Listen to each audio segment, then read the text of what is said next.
Pronto, ó, livraria fonte foi jogada fora.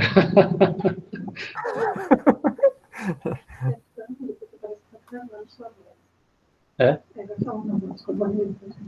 Tá, deixa eu só fazer uma coisa, peraí.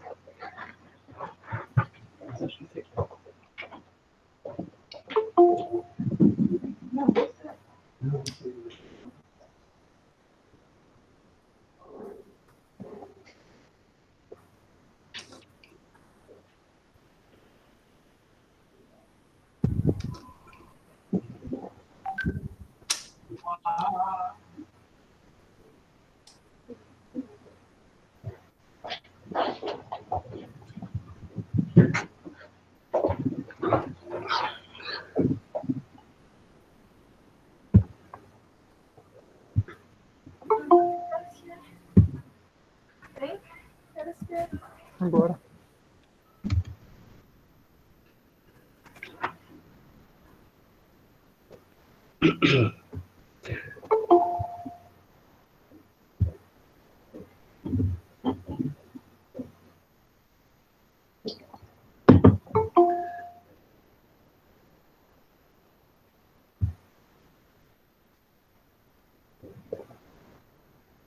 Uhum.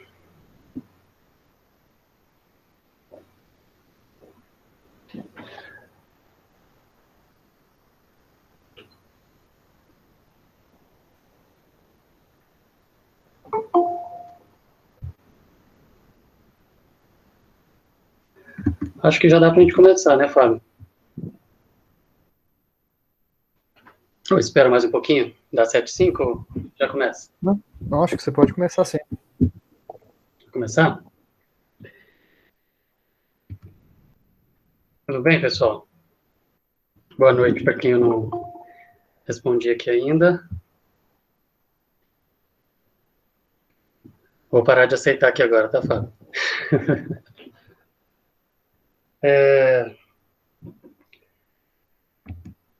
Gente, não sei quantos já participaram de outros momentos da conexão. Eu vi alguns, a gente tem alguns modelos diferentes, né? A gente tem alguns que são um estudo, um estudo bíblico mesmo, e outros que estão mais no formato de uma palestra ou de uma conversa. Isso daí está variando dependendo do tempo. O Fábio, está aparecendo para você os pedidos, as autorizações? Não sei por que parou de aparecer para mim, Welber. Tem alguém pendente aí? Tá ficando aqui na minha tela, então deixa eu continuar. Tá. Eu vou sair e entrar de novo. Tá. Ele continua aparecendo para mim aqui.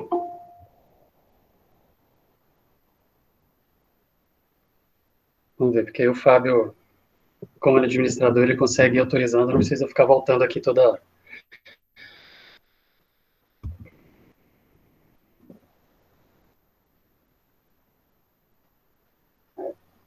E aí, vamos ver se dá certo agora, Fábio. O próximo eu não clico, vou deixar para você, vamos ver.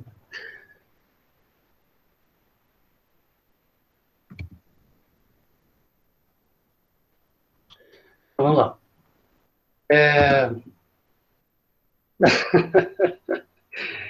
Aula de biologia, você viu, né, Vitor? Na hora que eu passar o próximo slide, você vai achar mais aula de biologia ainda. Mas vamos lá. Pronto, ó. O Alessandro está aí. Vamos ver se você consegue, Fábio. Deu certo? Então tá bom. Deu, pode. Então Tá pronto. indo Então aqui. agora eu vou tirar a tela daqui e vou lá para os slides, que aí eu não vou enxergar mais esses pedidos aí.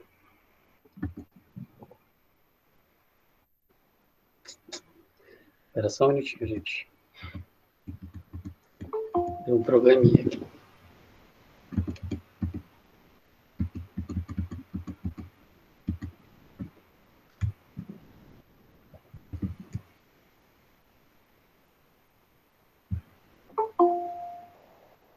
Bastante, eu não sei.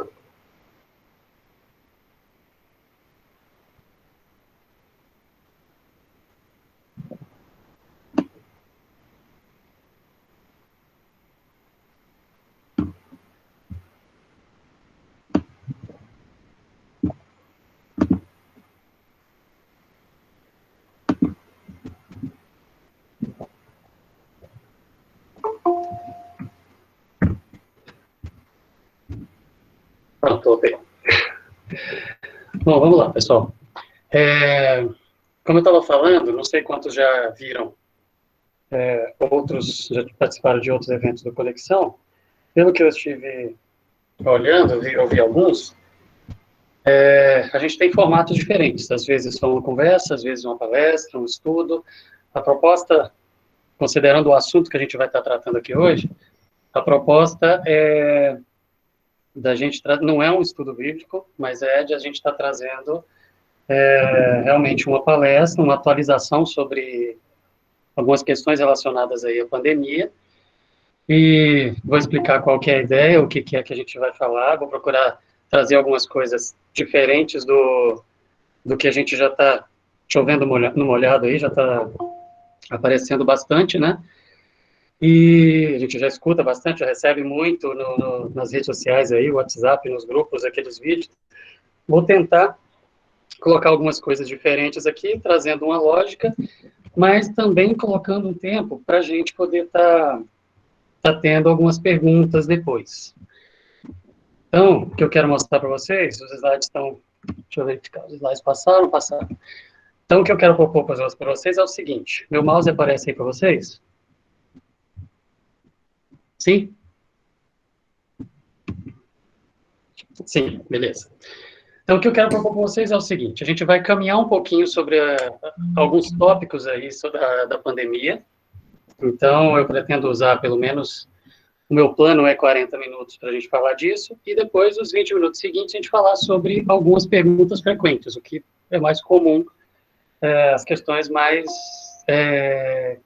relevantes aí, que aparecem mais, que as pessoas questionam mais. Então, assim, a gente vai estar falando um pouco sobre o vírus, né, no geral, sobre a pandemia, a biologia do vírus, isso é importante para a gente entender, falar sobre medicamento, vacina, algumas coisas assim. Vamos tratar sobre medicamento e vacinas.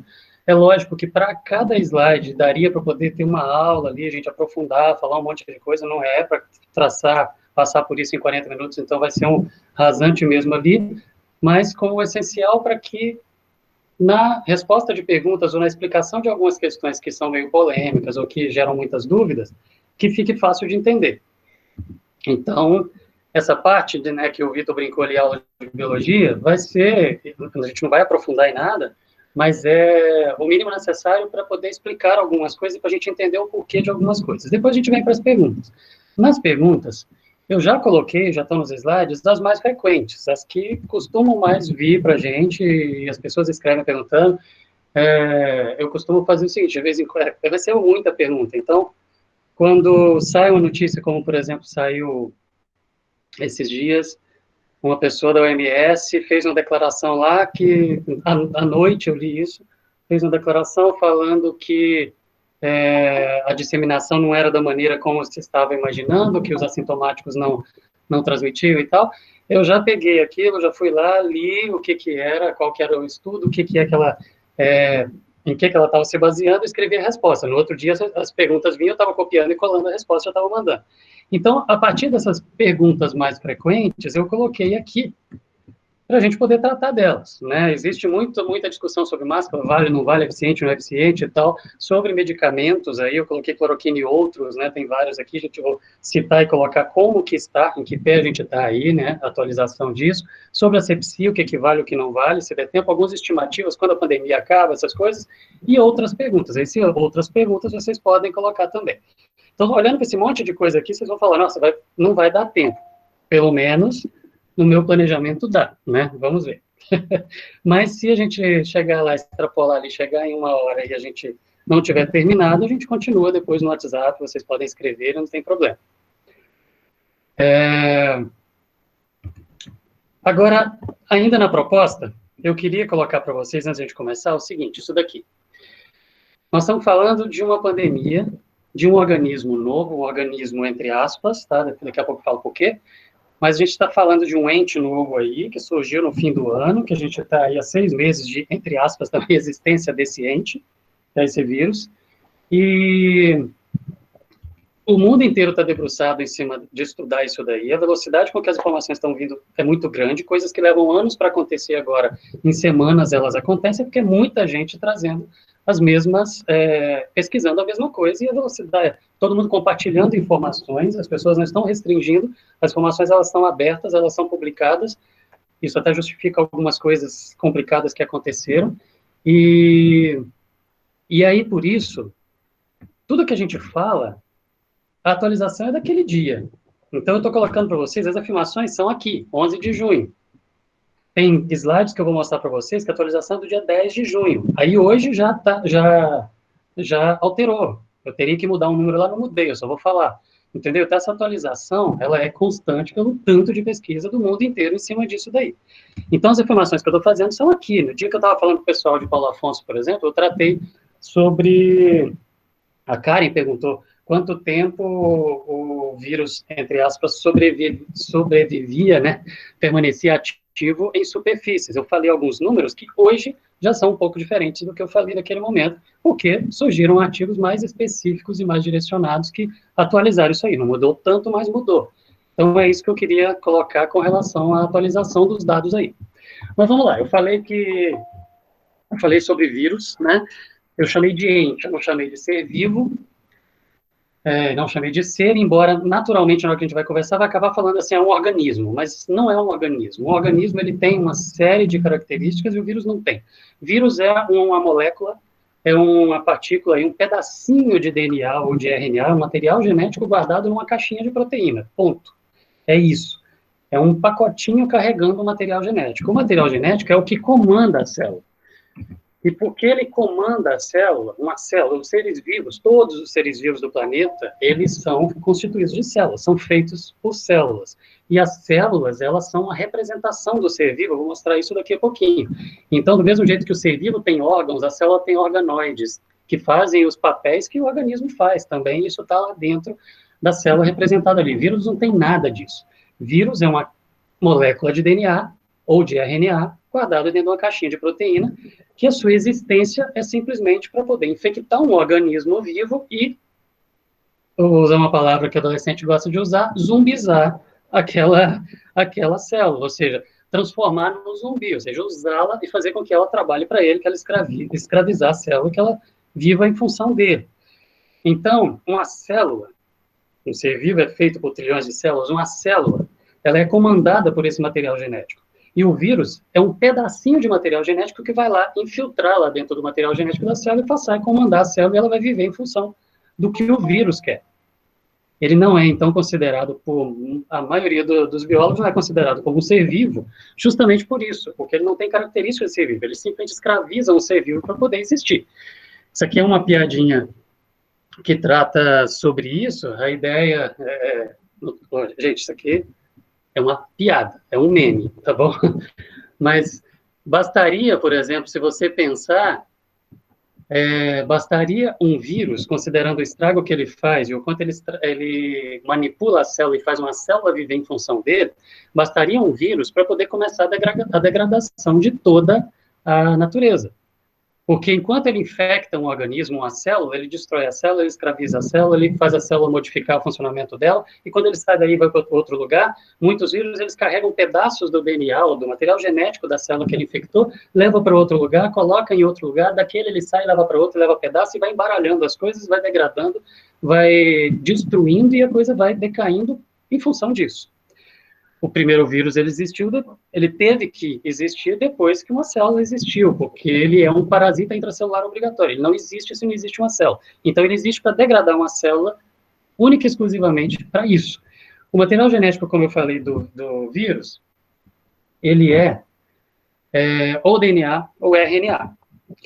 E essa caixinha de proteína que eu falei, uma caixinha literalmente, é isso que a gente está vendo aqui, é uma caixinha de proteína com esse material genético guardado ali dentro. O nome dessa caixinha é capsídeo, e alguns vírus, eles têm um envoltório, uma capa protetora ali, que tem tudo a ver com o nosso coronavírus aí, que a gente vai falar, então por isso que eu estou citando isso daqui, depois vocês vão entender a importância disso. Ele tem uma capinha protetora ali, que faz faz parte da estratégia dele lá.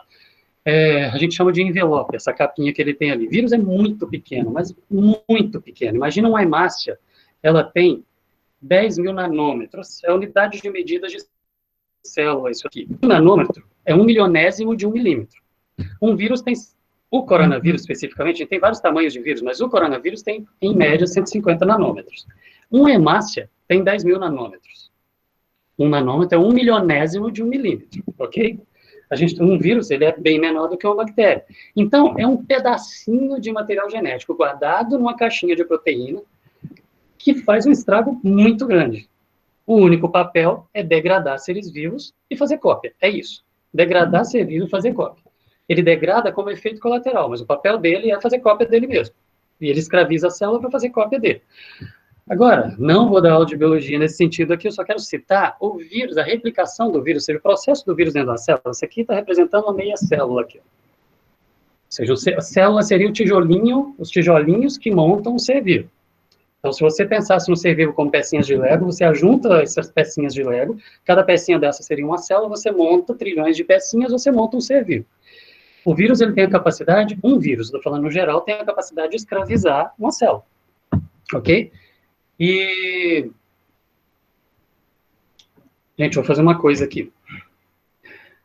Rodrigo, você está me ouvindo aí? Se puder trazer um relógio para mim, para eu poder controlar meu tempo aqui, meu celular não está me ajudando. Obrigado.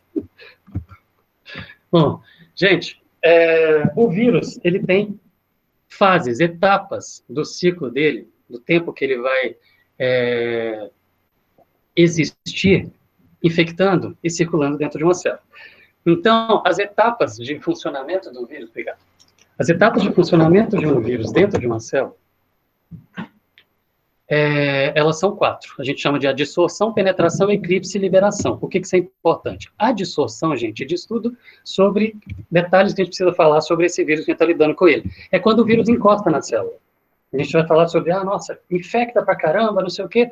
Infecta muito, por quê? Por causa dessa etapa aqui. Quando o vírus encosta numa célula, ele tem que grudar nela, ele tem que se fixar nela, para depois que ele fixar, ele conseguir jogar o material genético dele lá dentro e escravizar a célula. Essa etapa dele encostar na célula tem tudo a ver com a capacidade de infecção, de proliferação dele. Por quê? Não é só encostar que ele consegue jogar o material genético dele lá dentro. Um vírus, ele é específico. Essa caixinha de proteína, ou esse pacote que ele tem em volta dele ali, que tem proteínas, elas servem como chave para ele poder abrir e conseguir entrar dentro de uma célula. Essa chave é uma proteína também, e ela é específica normalmente. Um vírus de intestino vai conseguir, na hora que ele entrar passar por essa fase de absorção, de encostar na célula, ele precisa encontrar ali na membrana da célula, que seria como se fosse a pelinha da célula ali, ele tem que encontrar ali uma proteína que serve como se fosse uma fechadura para a chave que ele tem.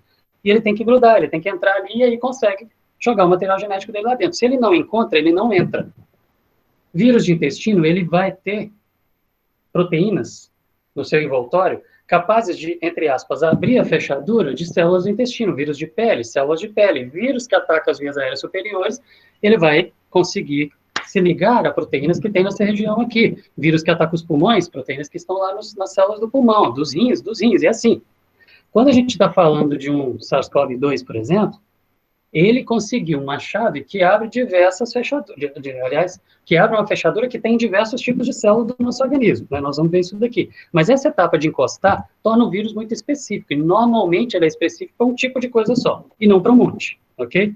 Agora, quando o vírus jogou a penetração, né, ele joga o material genético dele lá dentro, quando o vírus jogou o material genético dele lá dentro, ele escraviza a célula, e aí entra aquilo que eu falei.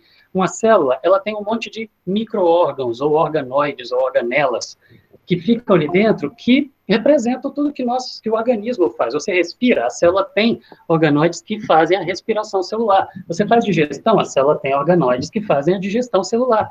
Você secreta, você produz coisas, você secreta saliva, você fabrica saliva, por exemplo, você fabrica suco pancreático, suco gástrico, a célula tem organoides que faz essa parte de secreção também. Tudo. E você produz proteína o tempo todo, porque a vida é baseada em produção de proteínas. E o vírus e a célula também tem órgãos para poder fazer estruturas ali, ou organoides, para poder fazer a produção dessas proteínas. O vírus, quando ele escraviza a célula, ele faz com que tudo isso, que faz parte da constituição de um ser vivo, em cada célula desse ser vivo, faz com que tudo isso passe a trabalhar para ele. Ele entra na central de comando, que é o núcleo da célula, passa a comandar tudo por ele mesmo, e tudo passa a funcionar, fazendo o que ele quer, como se estivesse vivendo, como se a célula continuasse vivendo. Bom, e aí depois o vírus tem a etapa de liberação, isso tem a ver com o nosso coronavírus também, por isso que estou citando isso daqui no início. Porque quando ele vai liberar, depois que ele fez o papel de jogar o material genético ali dentro, escravizou a célula, fez a célula produzir mais cópias dele, é só isso que ele faz. A existência dele é isso, é jogar o material genético, escravizar e mandar a célula fabricar mais vírus. Depois que produziu, tem vírus que destroem a célula para poder liberar. E tem vírus que não, que eles saem, eles são secretados, como se estivesse produzindo saliva, sai. E a célula continua como uma fábrica produzindo o tempo todo. Adivinha quem faz isso também? Né? O nosso SARS-CoV-2 aí. Outra coisa, quando o vírus sai, como eu falei, em alguns casos ele destrói a célula, em outros ele faz isso que a gente vê nessa ilustração aqui da Nature de umas 3, 4 semanas atrás. Ele empurra a membrana, como eu falei, que seria como se fosse a pelinha da célula, empurra e faz uma capinha e sai carregando um pedacinho da membrana da célula. Isso aqui é que é o envelope que eu falei lá no início.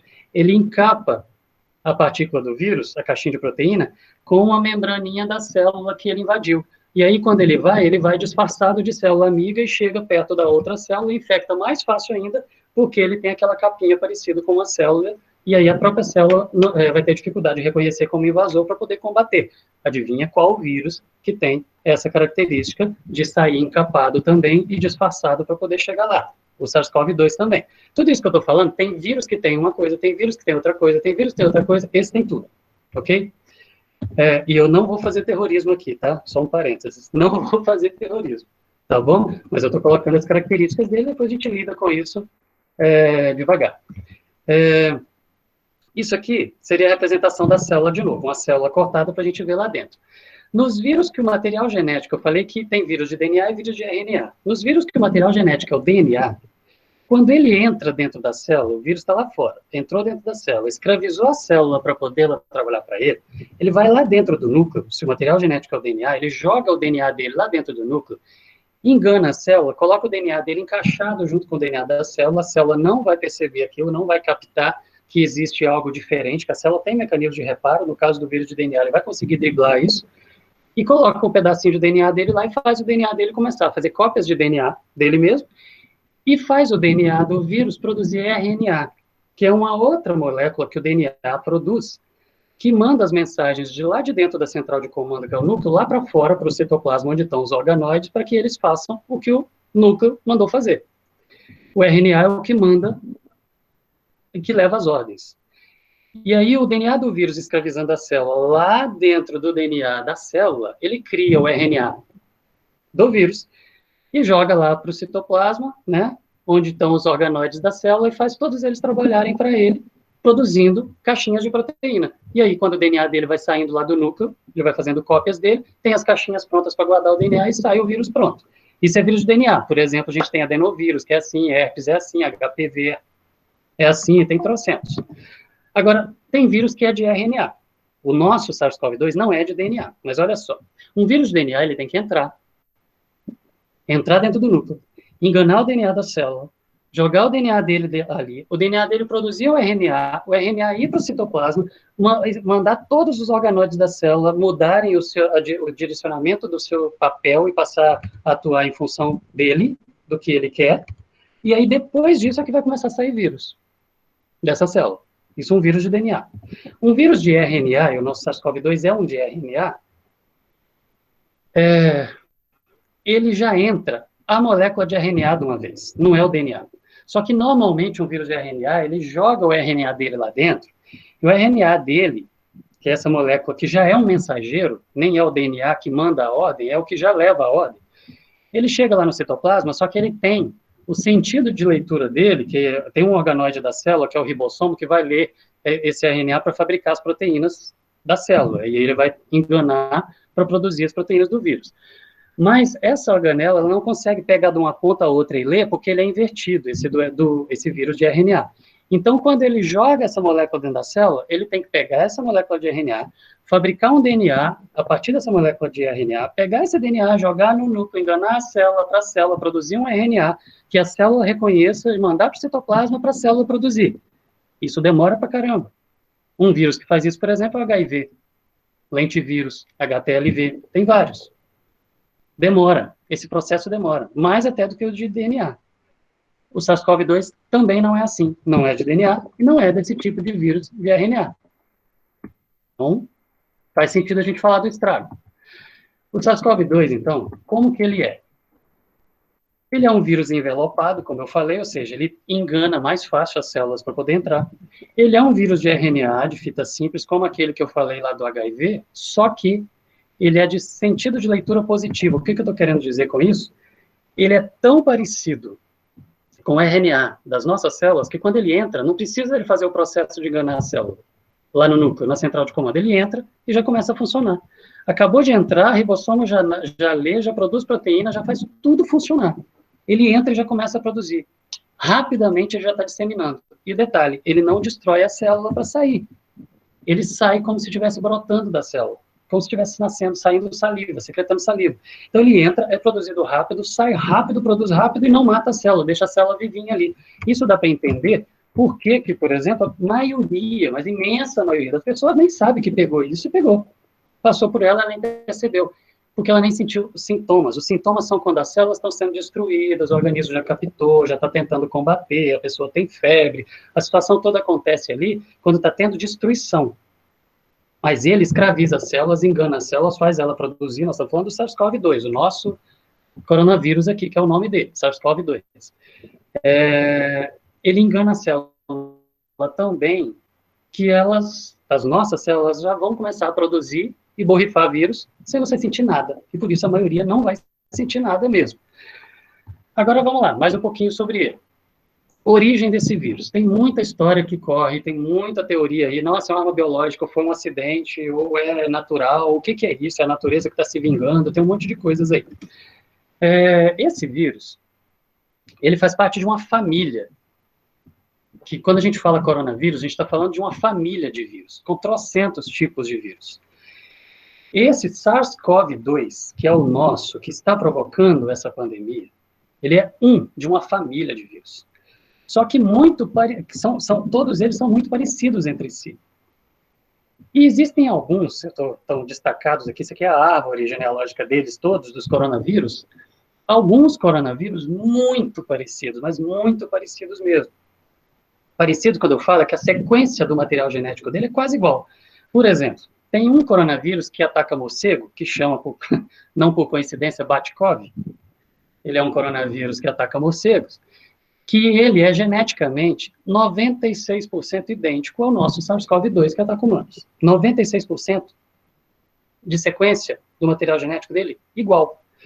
Tem um outro, que é do pangolim, que é esse animalzinho aqui, ó, que vive lá na China, que fica todo enroladinho como tatu-bola, só que é grandão, que ele tem 91,02% de similaridade, quase igual. E o outro SARS-CoV-1, o primeiro coronavírus que infectou humanos e que começou a disseminar, tem 79% de similaridade. Por aqui, e por estudos de comparação dos genomas, já dá para poder a gente afirmar que esse vírus é muito difícil que ele tenha sido fabricado, muito difícil que ele seja uma arma biológica. É muito mais provável, estatisticamente falando, muito mais provável que ele tenha caminhado entre espécies. Pensando em um ambiente onde as pessoas vivem muito próximas de animais silvestres como esses aqui, que vão para mercado, que estão ali vivendo do lado. Um vírus, ele sofre mutação o tempo todo. Sofreu uma mutação, pode mudar um pouquinho aquela proteína que serviria de chave para ele entrar dentro de uma célula. Então, o vírus, ele é específico. Ele tem a chave específica para entrar em células do morcego, por exemplo, que é o mais próximo, então provavelmente é dali que veio, por último. Ele tem a proteína que abre a fechadura para entrar no morcego. Mutação ele sofre o tempo todo, como eu sofro, você sofre. O tempo todo a gente está sofrendo mutação, só que nós temos um mecanismo de reparo, o vírus não tem, então as mutações entram nele e ficam. Então ele sofreu mutação, as proteínas vão mudando um pouquinho. Mudou um pouquinho, pode tornar flexível o suficiente para que aquela proteína que abria a fechadura só de morcego possa também abrir de humano. E por coincidência, no bicho, no animal, no morcego, que aquele vírus que estava lá sofreu mutação, aquele animal estava lá no mercadão do lado da pessoa, a pessoa pegou, por exemplo, ok? E passou para o indivíduo, e ele tinha alteraçãozinha mínima na proteína que fez entrar em ser humano. Depois que entrou dali para frente, ele é um vírus que afeta ser humano. Então, assim, existe tecnologia para produzir isso como arma biológica? Existe. É provável que seja? Não. Porque é muito mais difícil ele ter sido fabricado do que ter pulado, por exemplo, do morcego para a gente. É muito parecido, 96% de similaridade, é quase igual. É muito fácil uma mutação virar um pouquinho uma dobrinha da proteína e fazer com que ela encaixe bem e que ela consiga penetrar em ser humano, saindo de um animal, ok? Então, isso é muito comum. A primeira vez que a gente viu um salto como esse, pensando nos coronavírus, foi em 2002 com o SARS-CoV-1, aquele que tem 79% de similaridade. Então, imagina aqui, e lá em 2002, o SARS-CoV-1 veio de um animal para o ser humano, porque mudou um pouquinho a proteína lá de entrada do vírus. Aí, lá no ser humano, replicou e também está sofrendo mutação. O nosso, que está provocando essa pandemia, tem centenas de variantes diferentes já por causa das mutações que ele já se viu, que ele já sofreu. Então, lá atrás, no animal, sofreu uma mutação, veio para o humano. Se espalhou por seres humanos. Em 2002, o que aconteceu com o SARS-CoV-1? Começou a espalhar, ele foi lá, sudeste asiático, atingiu 29 países, infectou mais de 8 mil pessoas e 800 morreram. Depois eu vou falar um pouquinho sobre esses números aqui, sobre o impacto que eles causam, que a gente entender um pouquinho melhor esses números. Mas ele infectou mais de 8 mil pessoas e 800 morreram. Ok, e parou. Daqui a pouco a gente entende por que ele parou. Aí, só que naquele processo, um dele foi e passou para um animal de novo. E aí, depois do animal, passou para outro animal, sempre sofrendo mutação. Do outro animal, por exemplo, o morcego, voltou para o ser humano. Mas vamos lá, em 2012, a gente teve um outro coronavírus que sofreu mutação e veio para o ser humano, o MERS-CoV, que veio do camelo, lá na Arábia Saudita. Esse também espalhou mais, ele foi Europa, África, Estados Unidos. Ele tinha uma mortalidade de 30% a 40% e parou. Em dezembro, quando surgiu a notícia do SARS-CoV-2, o mundo inteiro achou, vai parar. E não parou. Mas estava todo mundo esperando que parasse, porque é autolimitado, normalmente. Essas coisas são autolimitadas, ela vai e para, por causa das características dele de conseguir infectar. Agora, vamos lá. Por que, então, que essas coisas acontecem? O envoltório do vírus que eu falei, que está lotado de proteínas ali, tem uma proteína específica que fazem esse papel. São mais, mas tem uma específica que é a mais importante, que é a proteína spike. Essa proteína seria a chave. E nós temos em células do nosso organismo a fechadura. E a fechadura chama enzima conversora da angiotensina 2, a ACE2. Esse vírus sofreu uma mutação lá no animal e passou para o ser humano, e ele tinha, com essa variante da proteína dele, conseguiu penetrar por essa proteína, a ACE2. O detalhe é que essa proteína ACE2, ela está presente ali na membrana das células de várias partes do nosso corpo. Por isso justifica um monte de coisas que estão acontecendo. Mas um dos lugares principais onde a gente vai encontrar é aqui, nas vias aéreas superiores, onde a gente pega o vírus. Então, o vírus, ele encosta na célula, consegue ligar spike na ACE2, joga o material genético dele lá dentro, que é o RNA. O RNA dele já é pronto para leitura, já vai sendo lido, já vai produzindo proteína, já vai produzindo o vírus, a coisa vai sair toda rápida, a produção dele é muito rápida. Você nem percebeu, você já está liberando o vírus e está soltando o vírus. O quanto que isso sai, daqui a pouco a gente fala. Pensando na biologia dele, ele escraviza todos os órgãos da célula, não vou tratar disso daqui com vocês, mas esse processo é muito rápido e muito parecido com o SARS-CoV-1 e com o MERS-CoV. Dentro da célula funciona igual. O detalhe é que a spike, do SARS-CoV-2, ela conseguiu uma afinidade com a ACE2 muito maior do que o SARS-CoV-1 e o MERS-CoV. Então, ela encostou, ela já encaixa, e já penetra, e já joga muito rápido. Ela tem uma afinidade maior. Então, simplesmente, isso é um processo de mudança da proteína spike, do vírus.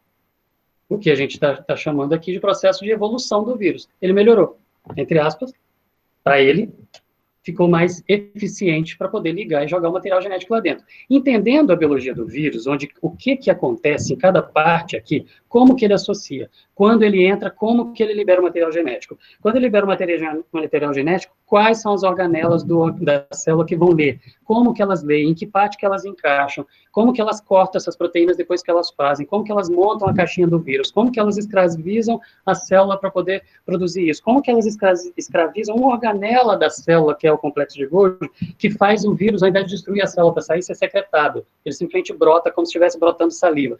Entendendo isso tudo já aconteceu, levaria anos em outro momento, mas como o mundo inteiro está estudando, a gente já entende passo a passo disso aqui, é que os medicamentos estão sendo produzidos.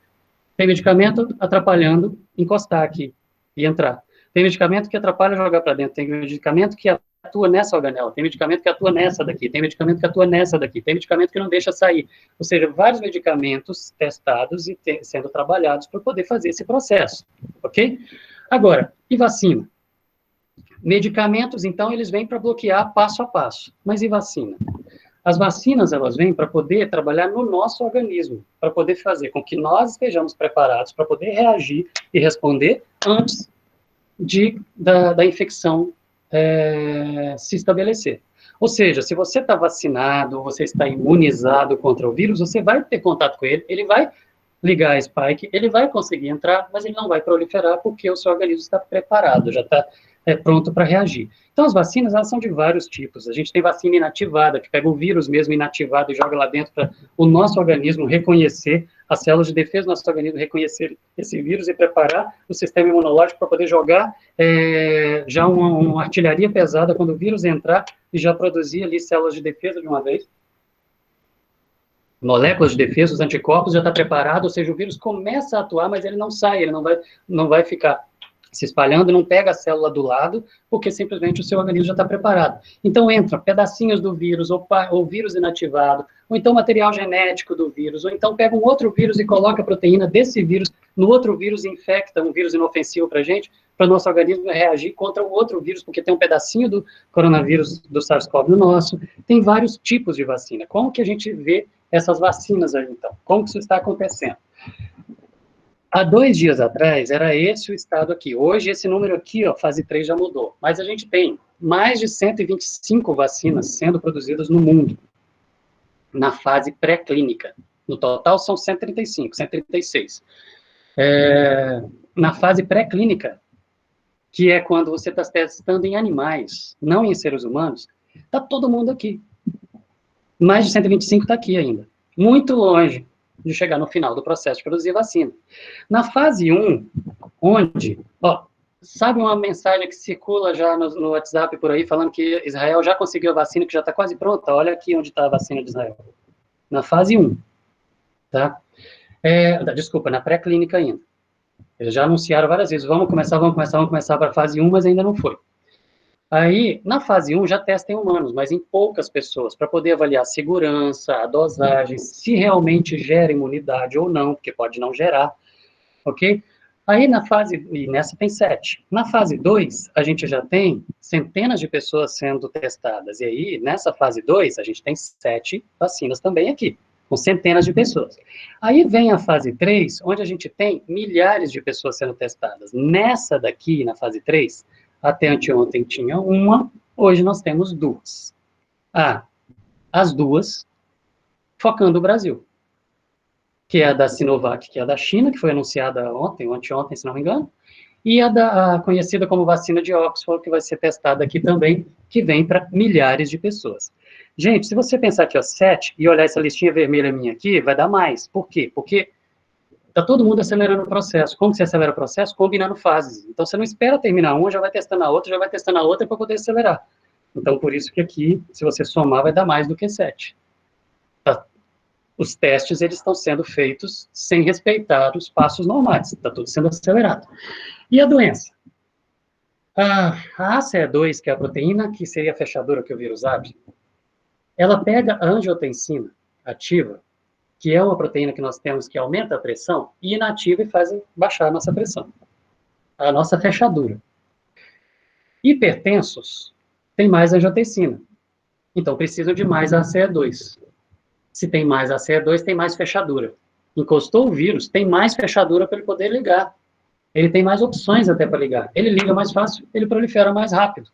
Então, isso explica por que hipertenso complica a situação.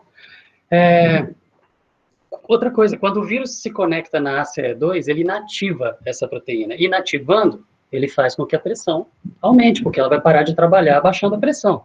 Então, aumentando a pressão, o hipertenso já começa a ter complicações por causa da elevação da pressão. Uma pessoa que tem diabetes, ele já tem, por exemplo, lesões naturalmente que acontecem nos vasos sanguíneos. Lesões nos vasos sanguíneos com a pressão subindo, porque o vírus está inativando a proteína. Queria fazer o papel de baixar a pressão, você aumenta o rombo, você gera coágulo, você tem complicações como efeito colateral do vírus estar simplesmente ligando na proteína CE2 para entrar. Isso aqui, de 25 de maio saiu, isso nem foi publicado ainda, a FAPESP divulgou, a glicose também, o diabético, ele dá mais energia para o vírus replicar, então replica mais rápido ainda o vírus, porque ele é usado como fonte de energia, e ainda gera uma resposta imunológica mais agressiva do organismo, que a gente chama de tempestade de citocinas, e essa resposta mais agressiva, em um diabético, faz com que ele tenha como efeito colateral da resposta do próprio organismo um efeito inflamatório, uma ação inflamatória que vai matar células pulmonares. Então, ele já tem uma complicação pulmonar por causa da resposta do corpo dele contra a invasão do vírus, por causa da proteína específica que o vírus está entrando. As vias aéreas superiores estão lotadas de ACE2. E quando você fala, você borrifa o vírus. Por quê? Porque ele entra, encostou aqui dentro. Ele vai penetrar, ele vai escravizar a célula, ele vai produzir, você não percebeu nada enquanto você está falando. Os vírus estão saindo. O quanto a gente vai ver já já. Agora, os alvéolos pulmonares também tem muito da ACE2. Então, nós temos tanto aqui em cima, quanto na parte lá de baixo. Nós temos muito dessa ACE2. Os coronavírus humanos, por exemplo, que provocam resfriado comum, outros, eles atacam muito fácil. Eles ligam muito fácil nas vias aéreas superiores. Já o MERS-CoV e o SARS-CoV, aqueles que matavam pra caramba, mas eles pararam, eles não infectam fácil essa parte superior, mas eles conseguem gerar um agravamento maior lá nos pulmões. Por isso que eles não viraram pandemia. Expandiu e parou, porque não passa fácil. Um dia desse saiu uma notícia falando que carrinho de supermercado, você pegar e botar a mão no rosto, não pega o vírus. Meia verdade é pior do que a ignorância. Não pega mesmo. Pegou lá no carrinho de supermercado, o vírus veio aqui, você pôs a mão no rosto, você não pega não. Sim, vai pegar como? Se ele entrar. Mas só que você pôs a mão no rosto, ele está aqui pertinho, se você coçou, se você passou a mão, se você não tomou cuidado, ele veio, entrou, nariz, boca, aí ele vai penetrar. Aqui no rosto, realmente não. É esse que é o ponto. Agora, o SARS-CoV-2, ele penetra fácil nas vias aéreas superiores e ele consegue chegar lá nos pulmões e gerar agravamento. Em alguns, naqueles que não conseguiram combater aqui. A maioria vai conseguir combater quando ele está aqui. E nem vai perceber que teve, mais de 80%.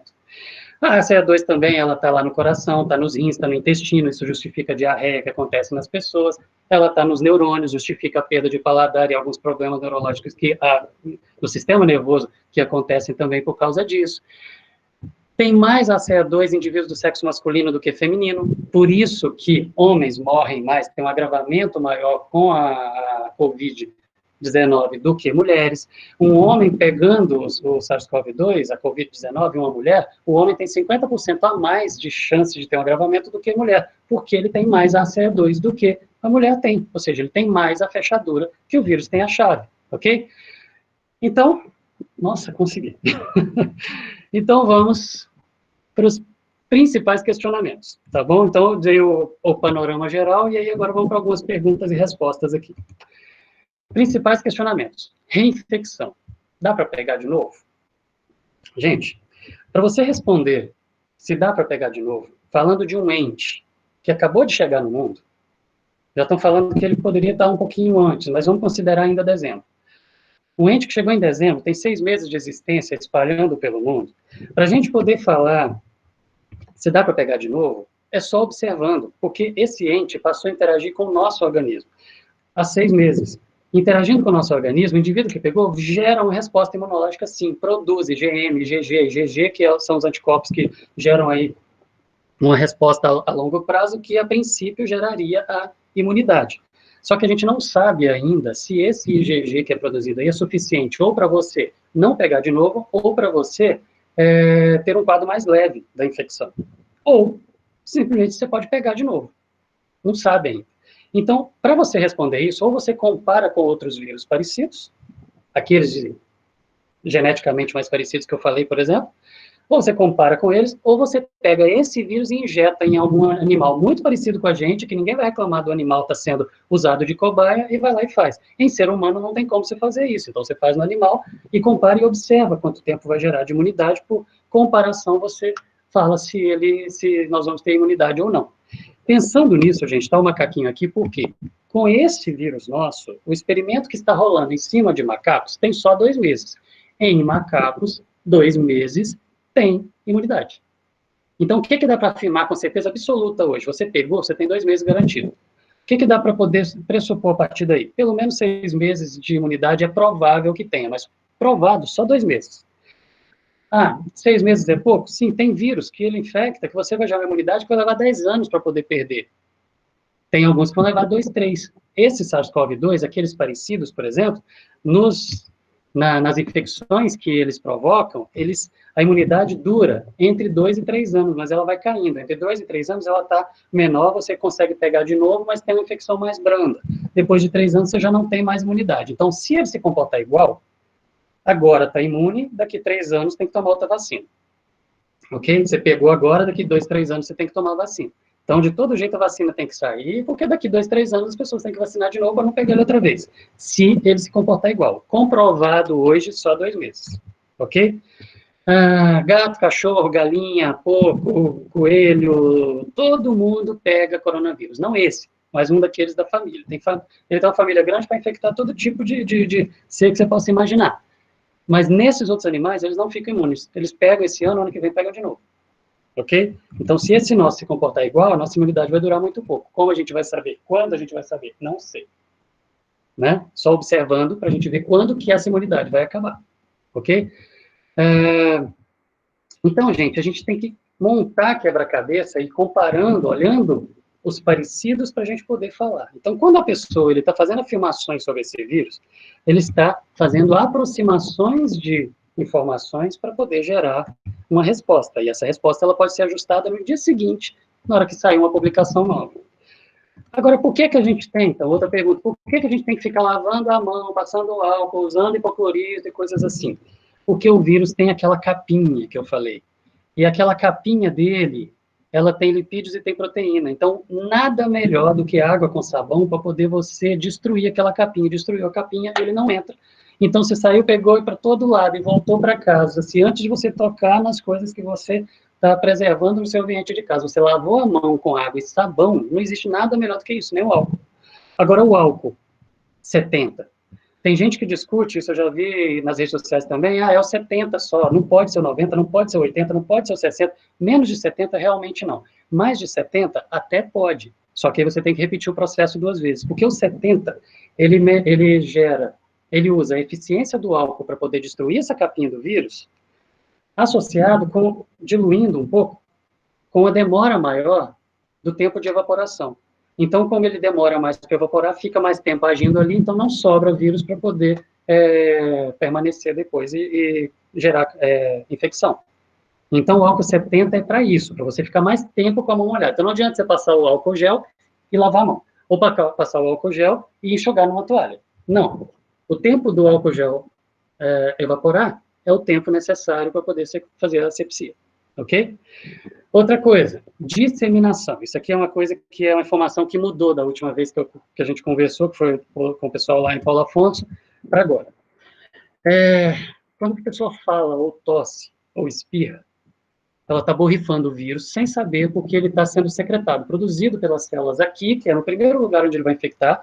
Para a maioria das pessoas, ele não vai para os pulmões, para a maioria das pessoas, ele não vai para o intestino, para o neurônio, para nada. Ele fica só aqui, o organismo deu conta, reagiu, produziu anticorpo, foi lá, conseguiu eliminar, acabou com tudo acontecendo só aqui. Mas enquanto essa pessoa que não sabe que tem, ela está conversando, tossindo ou espirrando, uma tosse pode produzir até 3.000 gotículas com milhares de partículas de vírus dentro de cada uma delas. E essas gotículas, elas permanecem no ar por cerca de 3 horas, diferente do que várias histórias que caminham por aí no WhatsApp falam. A cada 1 hora cai pela metade a quantidade de gotículas com capacidade de infecção.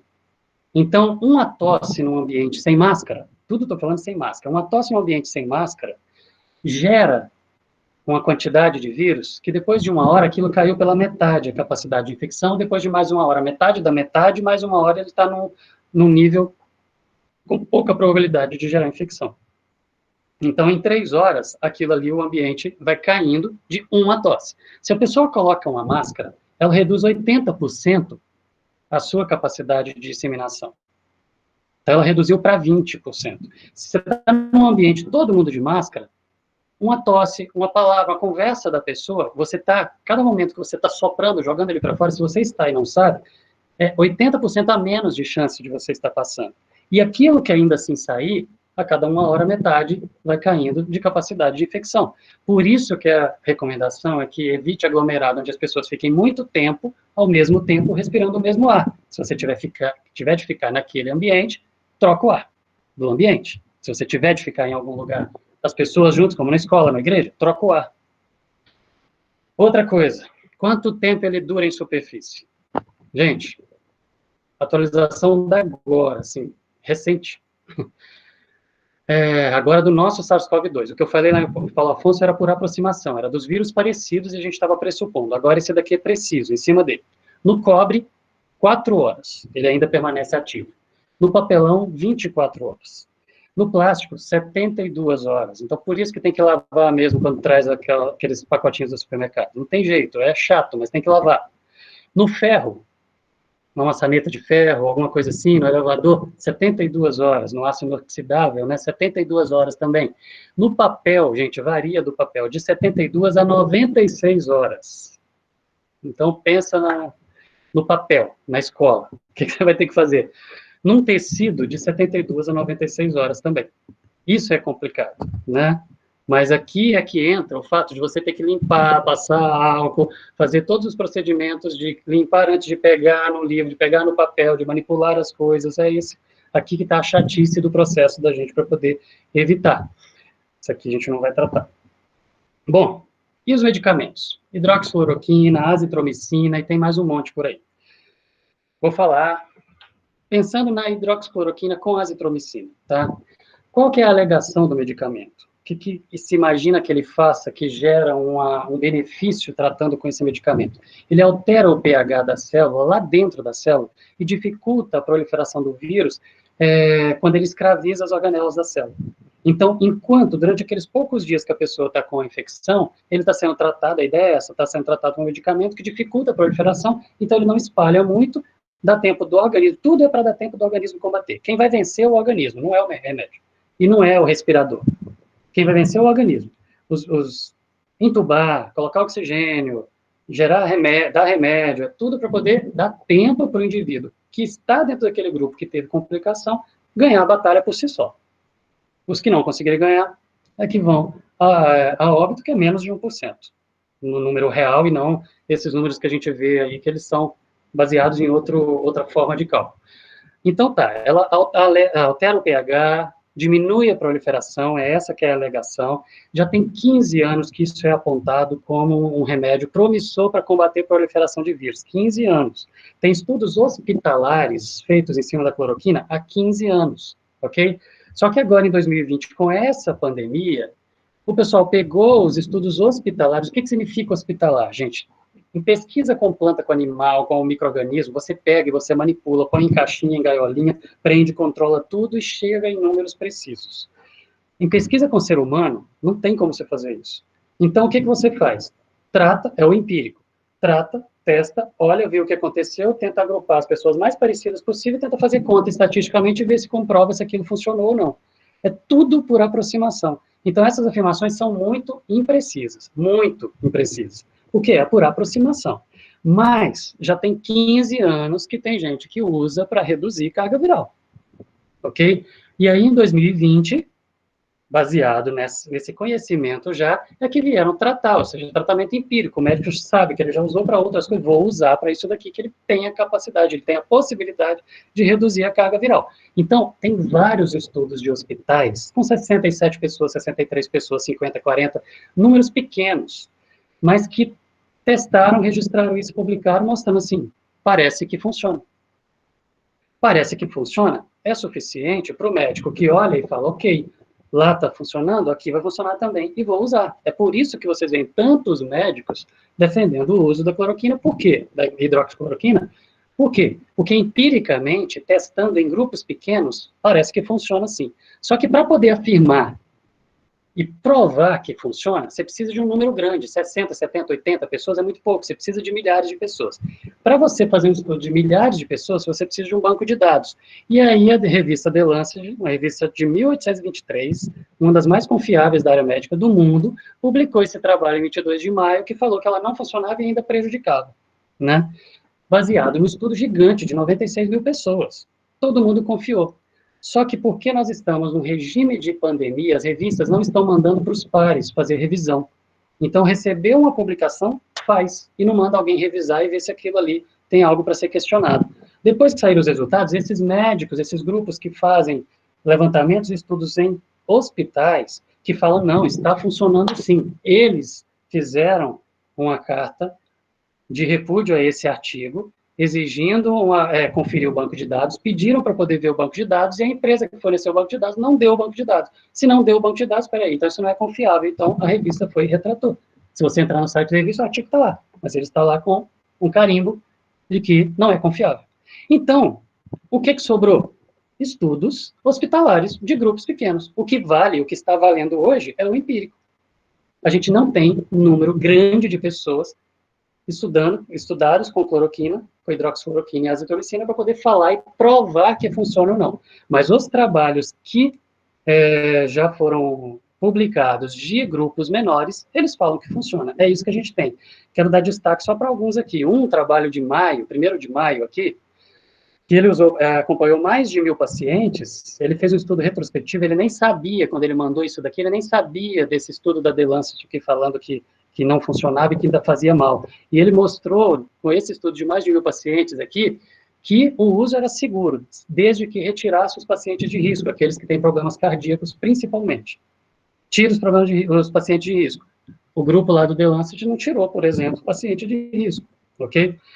Agora, um outro estudo, mas in vitro, em macacos, usando SARS-CoV-1, mostrou que ela era segura e que reduzia a proliferação de vírus. Então, está provado que para SARS-CoV-1, usando em macacos, a hidroxicloroquina reduz, sim, a proliferação de vírus.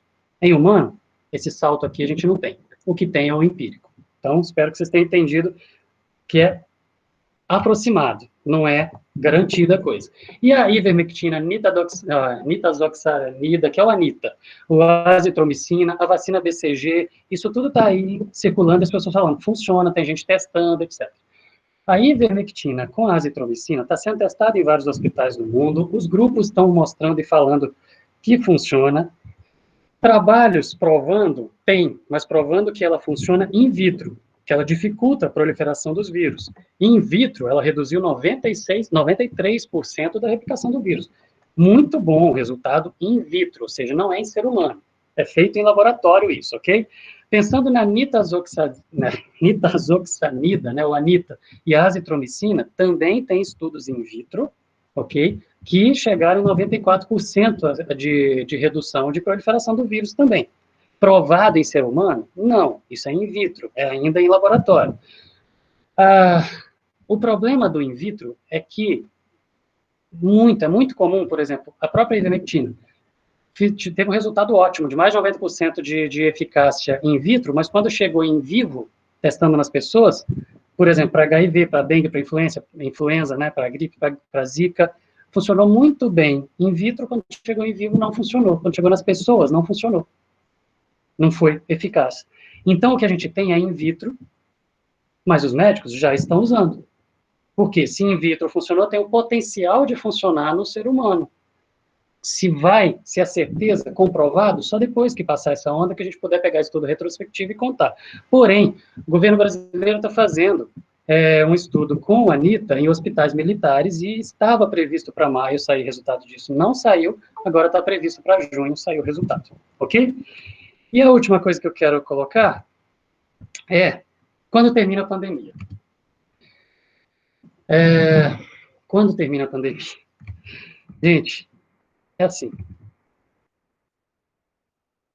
Essa não é a melhor pergunta. Essa não é a pergunta certa para fazer. Não é quando a pandemia vai terminar, porque quando a gente faz essa pergunta, a gente está querendo saber o seguinte: quando a gente vai voltar a circular normal? Quando que a gente vai voltar para a escola? Quando volta para a igreja? Quando volta a andar no shopping sem medo? Quando volta ao normal? É isso que as pessoas querem saber.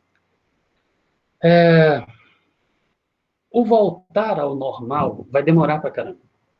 Se vocês olharem os gráficos, esse aqui é o de São Paulo, esses aqui, por exemplo, são do Brasil, atualizados até hoje.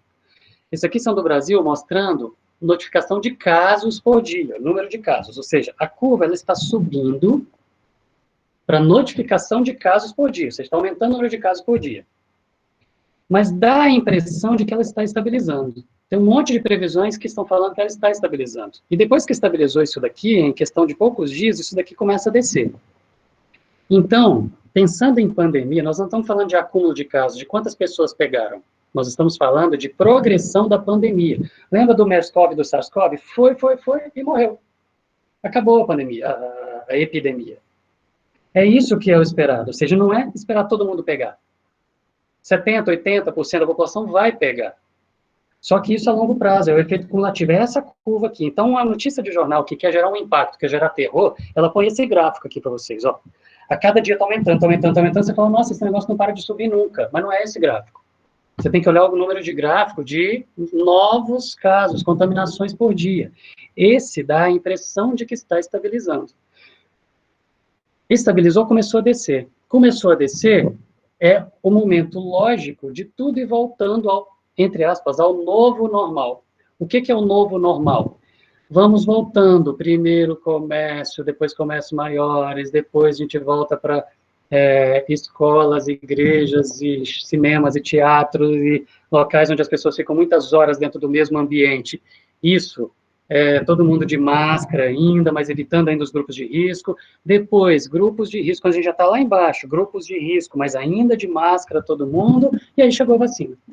Então, a imensa maioria da população vai pegar só depois que já tiver voltado para esse novo normal. Só que este novo normal vai ser todo mundo de máscara, ainda limpando a mão e lavando a mão, ok? Volta para a escola, volta para a igreja, volta para tudo. A gente acredita, ou seja, estima-se que isso esteja muito próximo, no nosso caso, no Brasil, tá?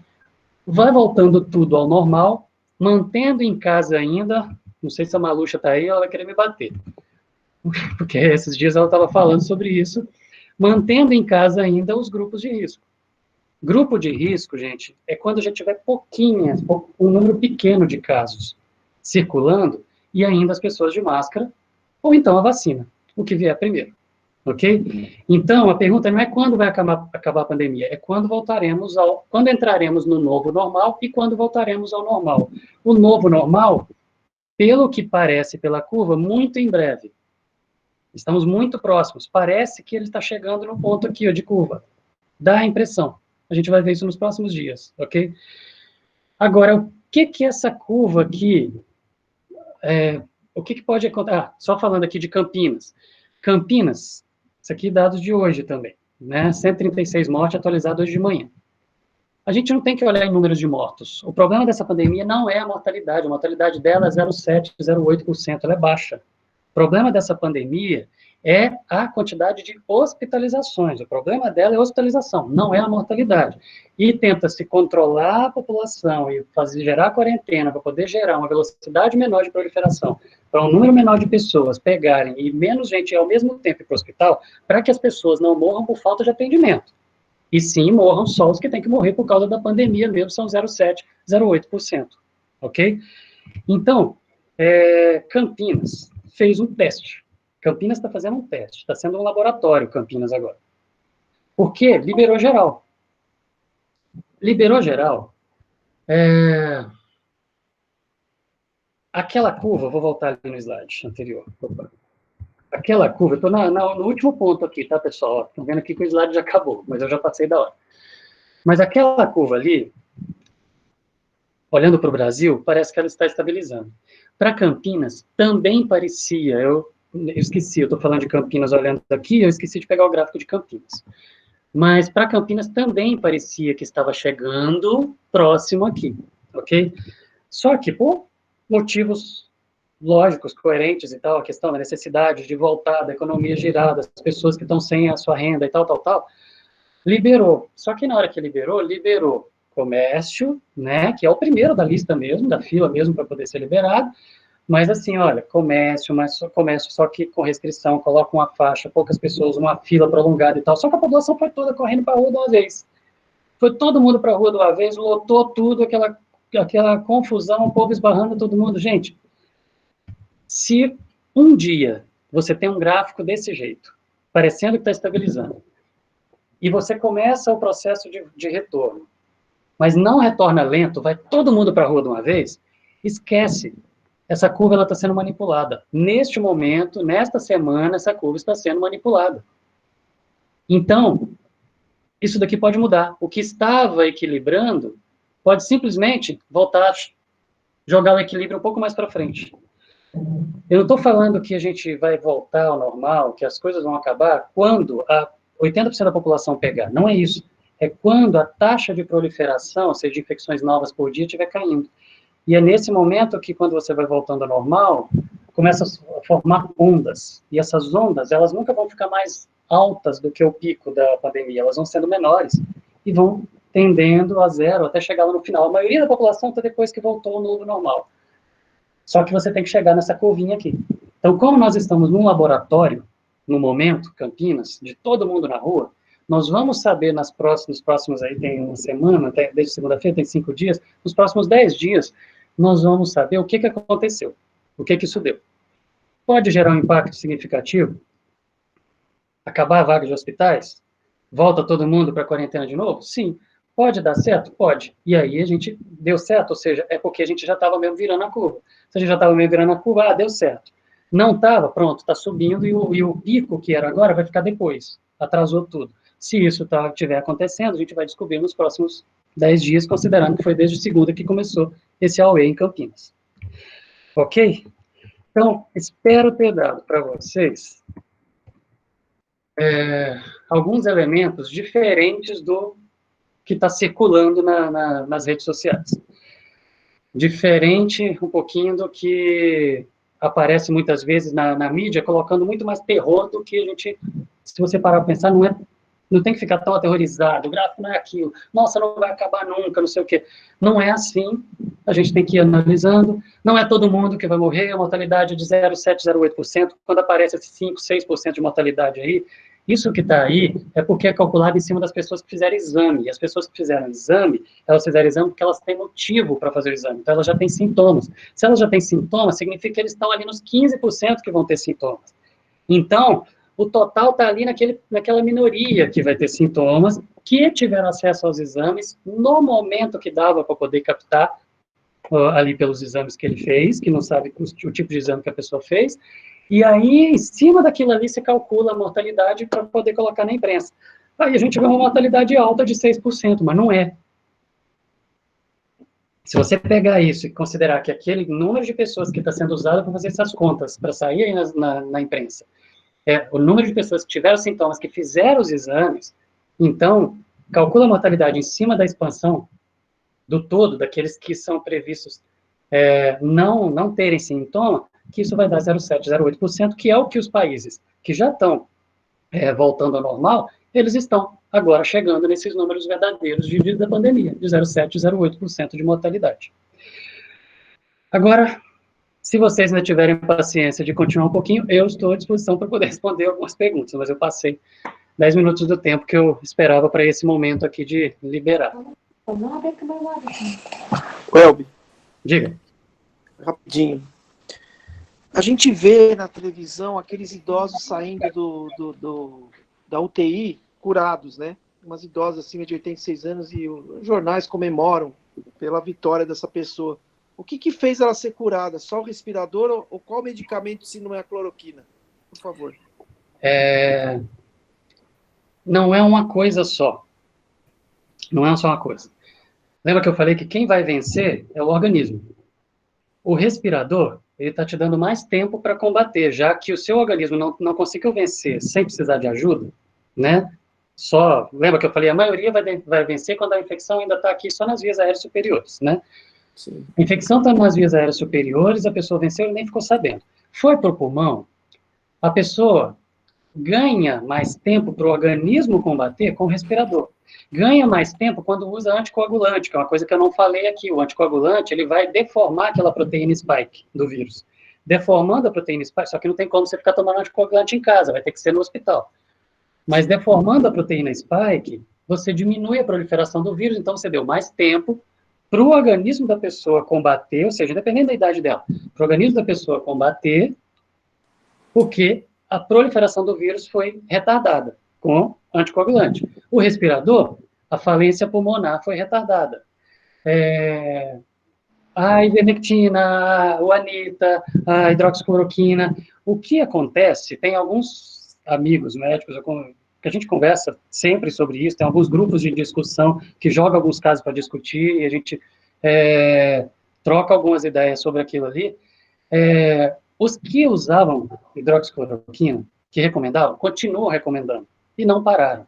Só que o que uma me falou, aliás, duas falaram, eu acho que vai descrever bem, responder bem para você isso daqui. Ela falou o seguinte: foi a hidroxicloroquina? Não sei. Foi a anita? Não sei. Foi a imunidade do paciente, que já era alta, porque mesmo sendo idoso, mas era uma pessoa que tinha uma imunidade elevada? Não sei. Porque na hora que o paciente chega ali, a evolução é tão rápida que a gente usa tudo de uma vez. Nossa. Então, quem recomenda, usa tudo. Como que você tira a estatística para poder falar o que foi? Se usou tudo. Usou hidroxicloroquina, usou a anita, usou azitromicina, usou ivermectina e ainda assim e a pessoa melhorou. Então, assim, não é que a pessoa idoso pegou, ele não vai conseguir. Depende de um monte de coisas, do que vai ser tratado, da ordem que foi, o momento que foi, e em função da imunidade dele e da quantidade de ACE2 que ele tem, a quantidade de anticorpos que ele já consegue produzir, a velocidade que consegue produzir, é tão variável de pessoa para pessoa que não dá para falar. O que dá para falar é que o idoso, ele tem uma quantidade maior de fechadura que o vírus vai abrir, então prolifera mais fácil nele, então ele já tem algumas complicações aí, uma facilidade maior para poder complicar. Entendeu? Perfeito. Obrigado. Welber, deixa eu fazer uma consideração com você aqui. Pode falar. Por mais que o tempo tenha estourado, eu falo, sou eu vou abrir aqui. Okay. Por mais que o tempo tenha estourado, eu sei que você está preocupado, pelo menos 4 pessoas postaram alguma coisa no chat.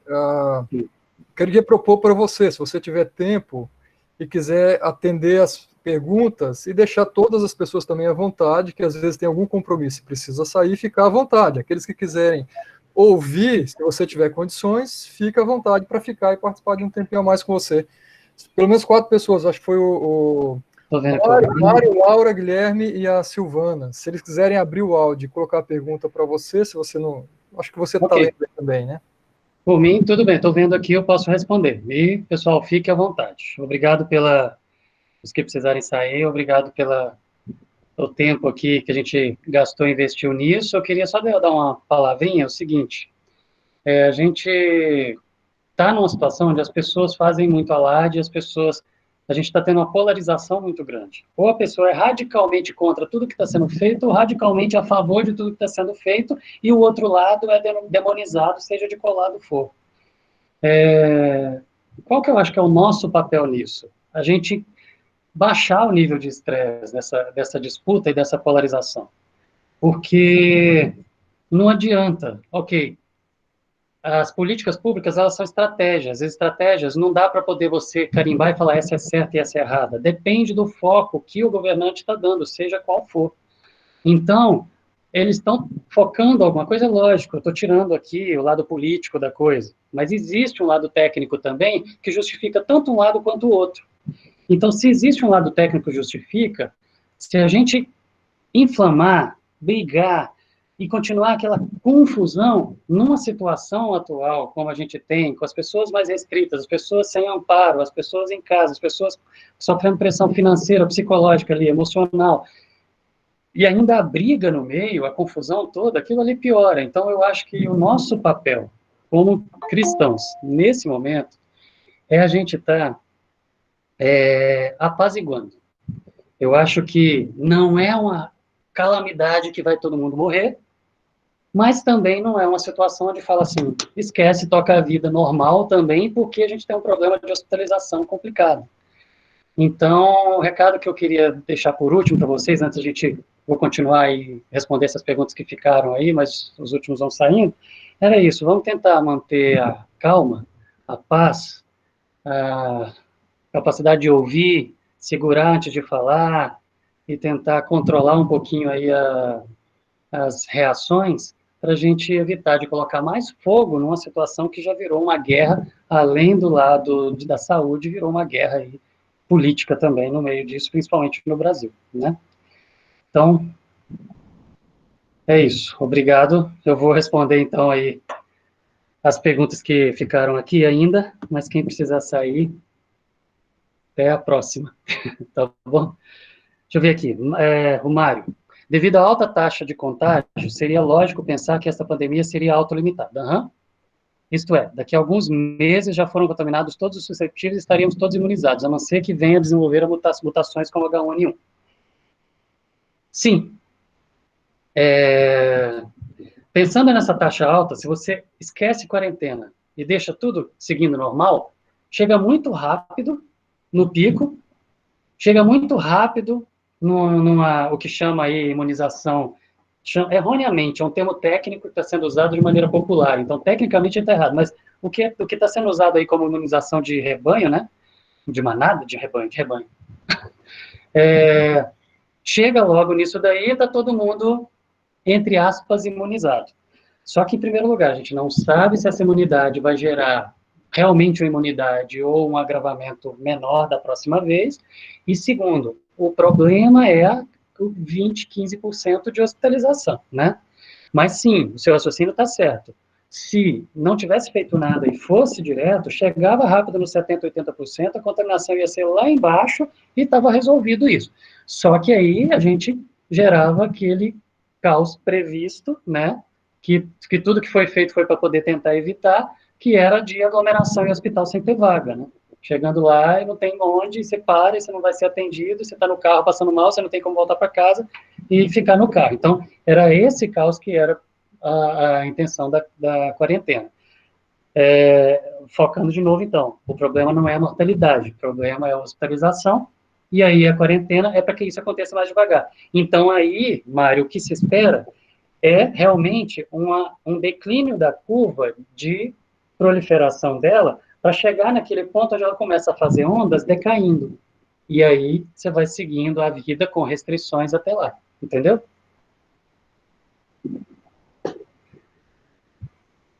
Deixa eu ver mais.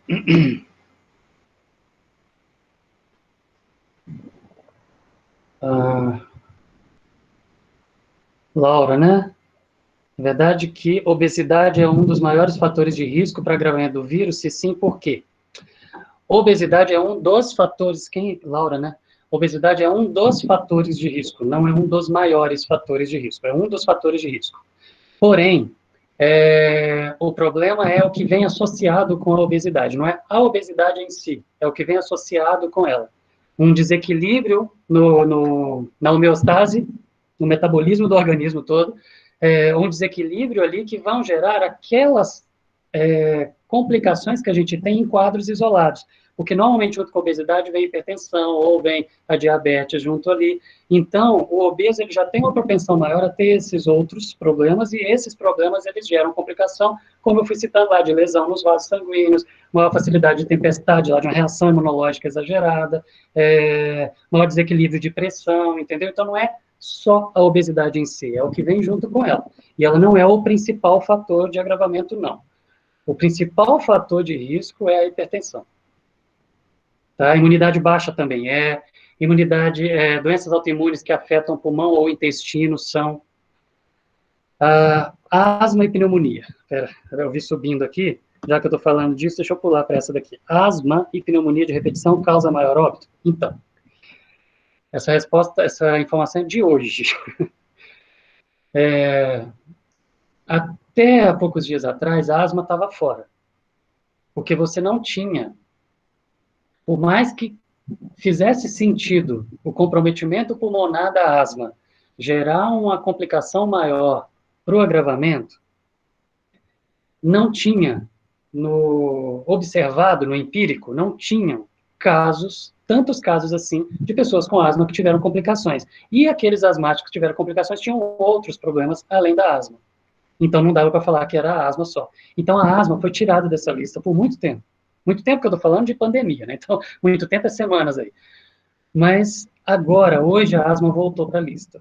Porque apareceram em alguns lugares, não no Brasil, mas em alguns países apareceram muitos casos de asma associado com mortalidade. Mas nesses países, aí agora tem que esperar um tempo. Estou falando de uma informação de hoje, isso ainda vai ser amadurecido. Tem que esperar um tempo para poder avaliar em que momento do ano naquele país estava a temperatura média lá, a umidade média lá, a estação do ano, né, que estava ali, se tem muito pólen no ar ou não, que já gera agravamento para o asmático, tipo de cidades que eram, poluição. Tem um monte de coisa para analisar ainda, para ver por que asmático voltou para a lista, ok? Mas então, quem que estava perguntando, eu só vi o sobrenome Alcântara aqui. Mas quem perguntou, então é isso. Até semana passada a asma não estava na lista. Fui eu, a Zeila. Ah, Zeila. Zeila, então até semana passada não, Zeila, mas hoje a asma entrou na lista. Hoje. Mas a gente, para explicar por quê, a gente só vai saber daqui algumas semanas. Tá bom? Tá, obrigada. Deixa eu ver a outra pergunta, era da Cláudia Zenon, é isso? Perdi algum lá atrás? Ah, do Guilherme Ude. É do Guilherme Ude. O medicamento que atua bloqueando a angiotensina, o antihipertensivo, deixa o indivíduo mais propenso aos efeitos nocivos do vírus? Guilherme? Guilherme, tá aí? Tá. É o seguinte, não. Era esperado, mas os trabalhos que saíram sobre isso... Ah, é a Salete? Salete, os trabalhos que saíram sobre isso não fizeram o deslocamento da curva. Ou seja, você tinha que aparecer estatisticamente o deslocamento. Ou seja, a pessoa que toma esse medicamento tem uma propensão maior a agravamento, né?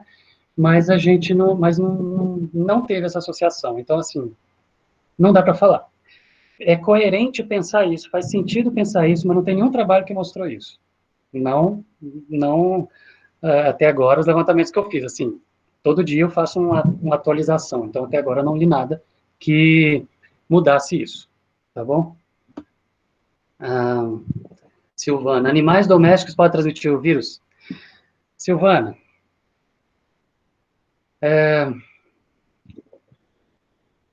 vou completar essa... É o seguinte, pode, e aí eu quero completar com informação aqui. É muito comum a gente fazer piadinhas, as pessoas fazerem piadinhas, ou então circularem aí alguns memes, ou algumas postagens até agressivas, falando que é tudo culpa da China por causa de hábitos alimentares deles exóticos. O segundo lugar no mundo, com maior potencial para gerar uma nova pandemia, é o Brasil. Então, não é porque é diferente, os hábitos são diferentes dos nossos, e fazem com que as pessoas lá fiquem mais próximas de animais silvestres, e aí por isso facilita, né, um vírus passar, que eles são os culpados, ou seja, aquele hábito lá acontece, mas o Brasil, na região norte do Brasil, no centro-oeste do Brasil, você tem uma quantidade enorme de pessoas que vivem próximos de animais silvestres, e é ali que está o problema, Silvana. De animais silvestres que estão lá no meio da mata, eles passarem, por proximidade com o ser humano, passar.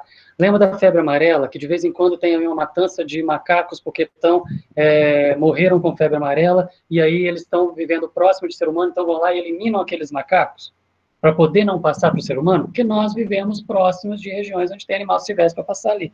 Agora, os animais que a gente tem dentro de casa, eles pegam coronavírus, mas não o SARS-CoV-2. Então, esta pandemia, esses animais não têm como passar para a gente. Porém, vírus, seja esse ou qualquer outro, está sofrendo mutação o tempo todo. O tempo todo. Tá? Quando eu falo o tempo todo, é agora está tendo. Daqui 5 minutos está tendo. Daqui 1 minuto está tendo. É assim. Então, é tentativa e erro. Está sofrendo mutação, significa que a proteína ficou tortinha para um lado, depois ficou tortinha para o outro, depois perdeu um pedacinho, depois ganhou outro pedacinho. Isso acontece o tempo todo. Toda vez que isso acontece, na imensa maioria das vezes, dá errado. E aí aquele vírus para de funcionar. Só que, por acaso, uma dessas mudanças pode fazer com que um animal, um vírus, de um animal que a gente tem dentro de casa, mudou, uma doença que só pega no animal, passar para a gente. Qualquer proximidade com qualquer animal, existe uma possibilidade teórica disso acontecer.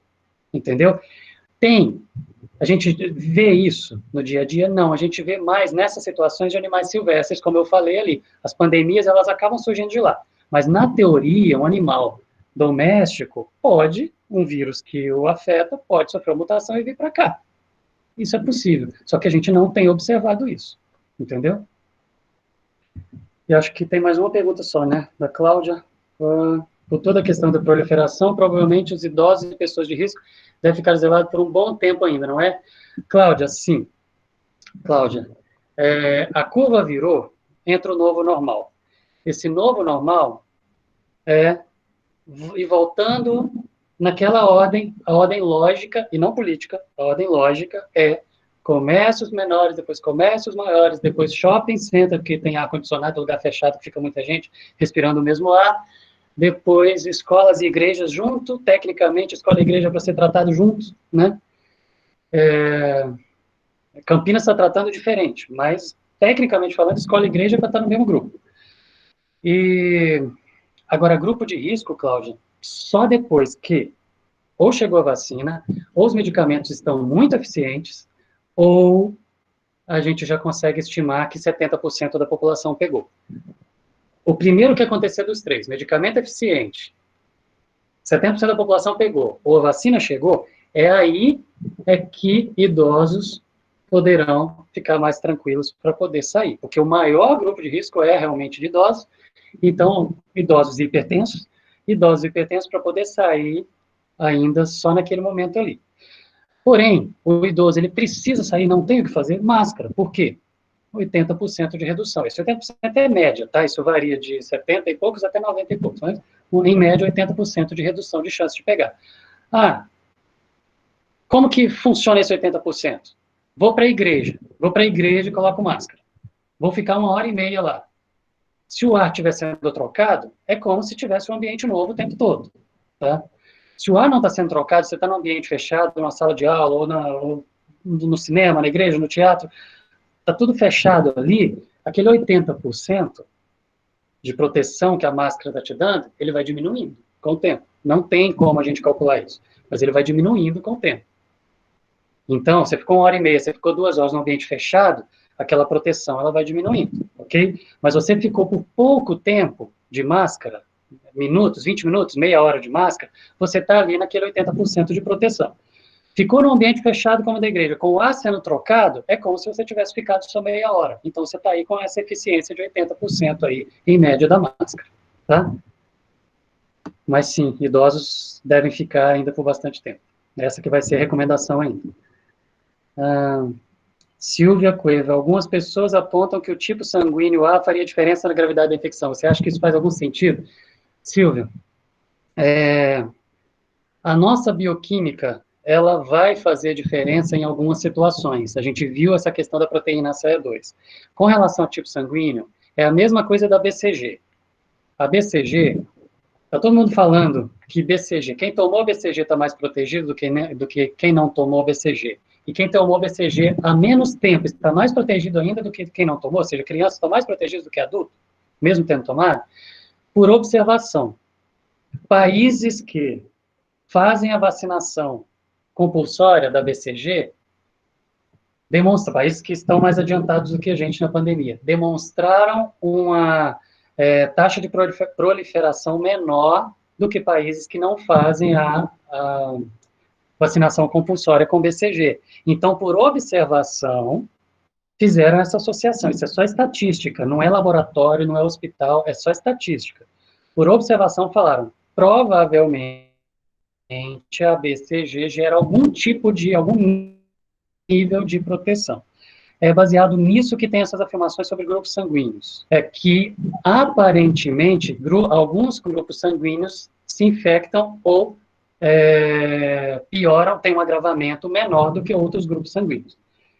Justificar isso, explicar isso, ainda não tem uma explicação bioquímica para isso, para poder afirmar com segurança. Então, você olhar para um banco de dados e você tirar informações estatísticas dele, essas informações, elas podem estar certas ou não. Você está olhando para o banco, você aproxima grupos parecidos, por exemplo, grupo sanguíneo, idade, tomaram BCG e não tomaram BCG. Você aproxima os grupos e você tira a estatística daquilo ali. Deslocou a curva, você fala, pode ser. Aí você tem que ir para o laboratório testar e ver se é mesmo. Muitas vezes você vai lá e não tem nada a ver. Então, o que a gente tem sobre o grupo sanguíneo é só estatística, não tem teste laboratorial. Tá bom? Obrigada. Cris, o que você pode falar sobre testes e... o da saliva? Cris, funciona. Faz tempo já. Eu não sei por que o Ministério da Saúde até hoje não validou o teste de saliva. É muito mais fácil coletar, é muito melhor, não precisa enfiar aquele tubo lá na garganta, pelo nariz da pessoa. Extrair o material genético da saliva do vírus, extrair o material genético do vírus coletado em saliva, funciona. Só que depende do método que vai usar, de qual kit que vai usar, de como que vai fazer, como que vai ser feito dentro do laboratório. Mas fazendo tudo certinho, vai funcionar. Então, esse teste que foi divulgado hoje é um dos métodos que faz a coleta por saliva. Existem outros métodos de coleta, tá? O que vai fazer dentro do laboratório é a mesma coisa, mas a maneira da entrada do material seria ainda por saliva. Então, a princípio, sim, funciona, já faz tempo que a gente sabe, mas o Ministério da Saúde ainda não tinha, não sei se o Ministério da Saúde era o Anvisa, acho que a Anvisa ainda não tinha validado isso. Então, aí agora liberou. Aí a asma já respondi. O Mário, quando se passeia com o animal em ruas e outros locais, e outros tocam, os pelos podem armazenar os perdigotos e as sujidades das mãos. Sim, sim. Então, dá um banho no bichinho, se alguém tocou nele, dá um banho quando chegar em casa. Água e sabão, rapidinho, na hora, isso limpa, livra. Água e sabão é a melhor coisa, para poder você desmontar aquele envoltório do vírus. E o Fernando, a última pergunta. O que existe sobre o impacto do vírus em pessoas com lúpus que usam regularmente hidroxicloroquina? Ok. Tem um trabalho, Fernando, que fala que sim, a pessoa, a princípio, extrapolação não, é a associação do in vitro para o in vivo, Fernando. Se a pessoa já faz o uso de hidroxicloroquina, então, teoricamente, ele já teria uma proteção, porque a proliferação do vírus seria menor, caso o que foi observado in vitro para a hidroxicloroquina, para o SARS-CoV-2, se reproduza in vivo. Como a gente não tem comprovado que o que in vitro funciona in vivo para este vírus, então é uma associação. Então, a princípio, teoricamente, a pessoa que toma teria, sim, uma proteção cruzada aí. Mas é teórico ainda. Acho que é só, né? Beleza, gente?